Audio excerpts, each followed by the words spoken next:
Alors maintenant, ça va être l'occasion de rappeler que la France a quand même un grand savoir-faire en termes de capteurs, de la recherche à l'application au quotidien. Et pour ça, j'appelle le professeur Khalifa Aguirre. Bienvenue, professeur.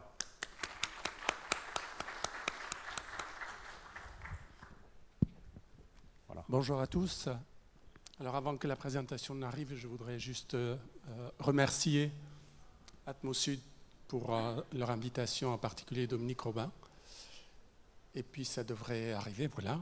Donc je vais vous parler de capteurs. En fait, vous avez entendu parler de capteurs, micro-capteurs. Et je vais beaucoup vous parler de micro-capteurs, si ça, super. Juste un slide pour vous présenter mon laboratoire, l'IM2NP. Nous sommes un peu plus de 300 personnes. Et je concentre notre attention juste sur l'activité de l'équipe microcapteur instrumentation, animée par mon collègue Marc qui est ici, où on réfléchit sur les microcapteurs. En fait, on fait vraiment un travail important pour la qualité de l'air et pour trouver les capteurs les plus performants. D'ailleurs, j'ai ici, pour ceux qui sont curieux, qui veulent voir ce que c'est les capteurs, là j'en ai 4 ou 5. Je pourrais vous montrer, c'est de tout petits objets à base de silicium en principe. Voilà, mais pas seulement, hein, bien évidemment. Alors, voici un exemple de résultat de ces capteurs. Je ne vais pas trop détailler les choses, mais les capteurs, vous allez en voir un certain nombre. Vous voyez, c'est ceux du commerce, mais aussi le dernier, c'est le nôtre.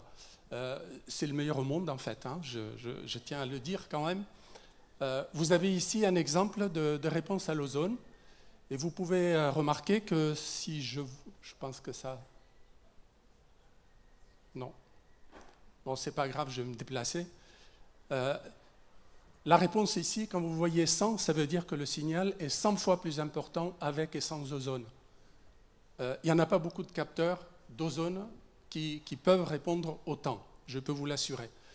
Et vous voyez que c'est des pics, en fait. Je vais y revenir sur cet aspect. Sans trop rentrer dans le détail, le capteur, en fait, ici, c'est un objet qui fait 400 microns de côté, et là-dedans, il y a 3 capteurs et 2 éléments chauffants. Donc c'est vraiment tout petit, et ça consomme très peu d'énergie. Voilà un exemple ici, une réponse au BTEX. Vous pouvez apprécier la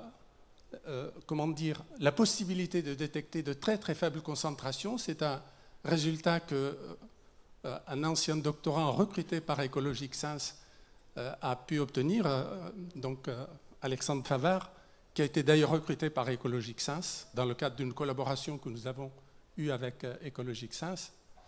Je passe, donc vous voyez une résolution plus ou moins 0,5 ppb. Je vous assure que quand on a commencé au départ, c'était une performance de descendre en dessous de 5 ppb. La répétabilité, donc juste quelques résultats pour illustrer la possibilité de travailler sur ces capteurs. Encore un résultat pour les COV, les composés organiques volatiles. On a pris là l'exemple de l'éthanol.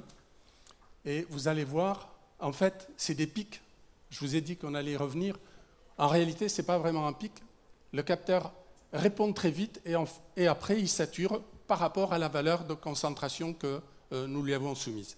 Et vous voyez que la répétabilité est parfaite pour un air sec, mais aussi pour un air humide jusqu'à 70%. Ça fonctionne très bien. Ça, c'est dans le cadre d'une maturation que nous avons eue avec une autre société start-up, Nanos, pour ne pas la nommer. Et j'arrive au dernier slide. Vous voyez très rapidement, en fait, j'ai parlé de microcapteurs. Tout à l'heure, le président de... de Terra de Fimea. Le président de Fimea disait qu'il fallait penser global et agir local. Là, vraiment, les microcapteurs, c'est pour agir vraiment local. En réalité, on peut disposer d'analyseurs très performants, donc très chers forcément, à un endroit précis, une ville comme Aix, une ville comme Marseille, à des endroits ponctuels, mais avoir une vue globale de manière précise, ça nécessite tout de même d'avoir des objets très peu chers. Et les microcapteurs sont vraiment très peu chers. Et on peut en équiper des centaines de milliers sur des sites sans aucun problème. Ils consomment très peu, etc. Et donc le projet que nous avons avec Atmo Sud, c'est de pouvoir équiper certaines de leurs stations de nos capteurs, d'abord pour les tester, on va dire en réalité, sur site. Et vous voyez ici, je vous ai présenté le résultat de l'ozone. Comme vous regardez, ça c'est un enregistrement que j'ai pris sur le site Atmo Sud, hein, sur une année. Vous voyez que la valeur moyenne est à peu près dans les 70 ppb, 70 microgrammes, c'est-à-dire 35 ppb. Eh ben, notre capteur, il est parfaitement capable de les voir, ces 35 ppb. On peut même descendre. Nous, on est descendu jusqu'à 3 ppb parce qu'on ne peut pas descendre en fait en dessous de ça. Mais c'est des capteurs très très performants et qui peuvent être parfaitement répétables, reproductibles et donc très intéressants en fait pour nous par rapport à la qualité de l'air. Voilà, je vous remercie pour votre attention. Félicitations, bravo docteur. Être le meilleur au monde avec 400 microns, je vais vous dire, super. Qu'est-ce qu'on peut en faire des choses quand même? Vous en avez déployé combien aujourd'hui, juste pour une info, les nouveaux capteurs ozone? Il y en a combien en circulation aujourd'hui? Alors, les capteurs d'ozone, on a commencé même à en vendre, en fait. C'est la société Nanos qui a vendu les premiers capteurs.